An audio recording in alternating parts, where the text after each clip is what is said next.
نحن نقص عليك أحسن القصص بما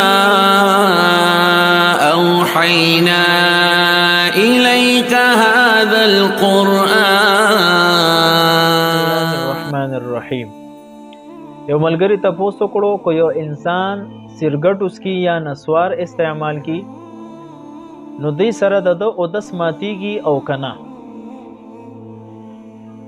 نو اودس هر هغه چیز استعمال سره ماتیږي چې په کم کې نشه موجود وي او تش سرګټ استعمالول یا نسوار استعمالول دې کې هغه مقدار نشه نشتا کم مقدار چې شریعت حرام کړی دی. نو لہذا که یو انسان تش سرګټ اسکی یا نسوار واچي نو بده سره د اودس نه ماتیږي.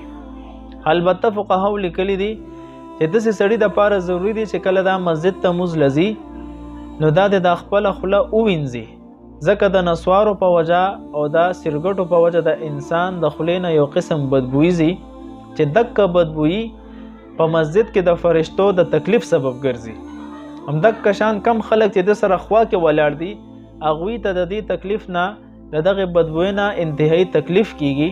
د دې وجنا د باندې خله وینځل کلی کول دا ضروری دي. البته کو یو انسان ډک سرګټ اسکی او د باندې نشه او خطا د دې نشه خطو سره د اودس مات شو د نشه په وجه د اودس مات شو. مفتی کفایت الله رحمت الله علیه کفایت المفتی کی لیکلی دی تمباکو نوشی اور نسوار کشی سے وضو نہیں ٹوٹتا. دا فتوا پاگے کی موجود دا. والسلام.